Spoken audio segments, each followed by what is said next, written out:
ఆంధ్రప్రదేశ్లో ఎన్నికల వేడి రాజుకుంటుంది. అదేంటి ఇప్పుడు ఎన్నికలు ఏంటనుకుంటున్నారా? ఉప ఎన్నికలు జరగబోతున్నాయి. అది కూడా జగన్మోహన్ రెడ్డి ఇలాకాలో జరుగుతున్నాయి. ఆంధ్రప్రదేశ్లో 2 జడ్పీటీసీ స్థానాలకు ఉప ఎన్నికలకు నోటిఫికేషన్ వచ్చింది. ఆగస్టు 12వ తారీఖున పోలింగ్ జరగబోతుంది. ఆగస్టు 14న ఫలితాలు వెల్లడిస్తారు. 2 జడ్పీటీసీ స్థానాలతో పాటు మరికొన్ని ఎంపీటీసీ, ఇతర సర్పంచ్ స్థానాలకి ఆగస్టు 2వ వారంలో ఎన్నికల ప్రక్రియ పూర్తి చేసేదానికోసం ఆంధ్రప్రదేశ్ ఎన్నికల సంఘం ఏర్పాట్లు చేసింది. అయితే ఈసారి 2 జడ్పీటీసీ ఎన్నికలు చాలా ప్రతిష్టాత్మకంగా మారుతున్నాయి. అందుకు ప్రధాన కారణం ఒకటి పులివెందుల అసెంబ్లీ నియోజకవర్గ కేంద్రంగా ఉన్న పులివెందుల మండల జడ్పీటీసీ కాగా, రెండోది రాజంపేట అసెంబ్లీ నియోజకవర్గంలోని ఒంటిమిట్ట జడ్పీటీసీ.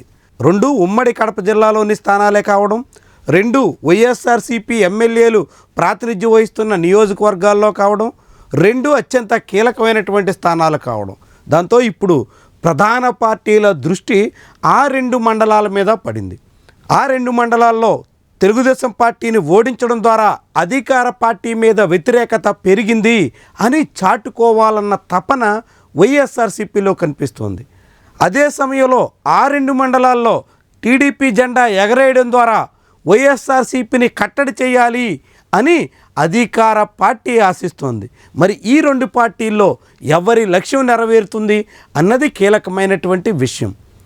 పులివెందుల్లో ఇప్పటికే తెలుగుదేశం పార్టీ నాయకత్వం 3 ముక్కలాటలా సాగుతోంది. ఒకవైపు మాజీ ఎమ్మెల్సీ, మరొక వైపు ఎమ్మెల్సీ, ఇంకొక వైపు సీనియర్ నాయకుడు. ఇలా పార్టీలో 3 శిబిరాలుగా మారడం వల్ల పులివెందుల టీడీపీ ఇప్పటికీ సఖ్యంగా సాగుతున్న సందర్భం లేదు.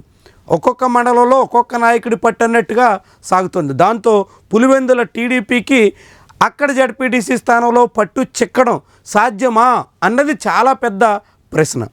అదే సమయంలో ఒంటిమిట్ట రాజంపేట అసెంబ్లీ నియోజకవర్గంలో 2024 ఎన్నికల్లో తెలుగుదేశం పార్టీ అనూహ్యంగా కంగుతుంది. అదే సమయంలో ఆ పార్టీ తరపున పోటీ చేసిన నాయకుడు ఇటీవలే తెలుగుదేశం పార్టీకి బై చెప్పేసి వైఎస్ఆర్సీపీ తీర్థం పుచ్చుకున్నారు. దాంతో రాజంపేట అసెంబ్లీ నియోజకవర్గంలో టీడీపీ కొంత కంగు తిన్న పరిస్థితి కనిపించింది. ఈ నేపథ్యంలో జరుగుతున్నటువంటి ఎన్నికలు కావడంతో అటు పులివెందుల, ఇటు ఒంటిమిట్ట 2 మండలాల జడ్పీటీసీ ఎన్నికలు ఇప్పుడు అత్యంత ప్రతిష్టాత్మకంగా కనిపిస్తున్నాయి. పైగా అక్కడ గతంలో వైఎస్ఆర్సీపీ గెలిచిన అనుభవం కూడా ఉండడంతో తమ సొంత స్థానాల్ని నిలబెట్టుకోవాలని ప్రతిపక్షం పట్టుదలతో ప్రయత్నాలు ముమ్మరం చేసింది. అదే సమయంలో అధికారం అండతో తెలుగుదేశం పార్టీ అడ్డుకట్ట వేసే యోచనలో ఉంది. దాంతో ఈ 2 ఎన్నికలు రాష్ట్ర వ్యాప్తంగా హాట్ టాపిక్గా మారే అవకాశం కనిపిస్తుంది. అత్యంత ప్రతిష్టాత్మకంగా మారినటువంటి నేపథ్యంలో కడప జిల్లాలోని పులివెందుల, రాజంపేట అసెంబ్లీ నియోజకవర్గాల్లోని ఈ 2 మండలాల జడ్పీటీసీ ఎన్నికలు చాలా ఉద్రిక్తతకు దారితీసే అవకాశం కూడా లేకపోలేదు. అయితే అధికార పార్టీ విపక్షాన్ని నామినేషన్లు వేసేటంత వరకు కూడా అంగీకరిస్తుందా, లేకుంటే అప్పుడే అడ్డుకునే ప్రయత్నం చేస్తుందా? ఒకవేళ అధికార పార్టీని ఢీకొట్టి నామినేషన్లు వేస్తే ఆ తర్వాత ప్రచారంలో, ఎన్నికల సమయంలో ఎలాంటి పరిణామాలు ఉంటాయి అన్నది చాలా ఆసక్తిని రేకెత్తిస్తుంది. వచ్చే ఏడాది జరగబోయేటువంటి స్థానిక సంస్థల ఎన్నికలకి ఇదొక రిహార్సల్గా భావిస్తున్నారు. ఆ సమయంలో ఇరు పార్టీలు ఏ రీతిని వ్యవహరిస్తాయి, ఎట్టా సాగబోతున్నాయి అనే దానికి ఇప్పుడు జరగబోతున్నటువంటి ఈ 2 జడ్పీటీసీ స్థానాలు నమూనాగా మారేందుకు ఎక్కువ అవకాశం కనిపిస్తోంది.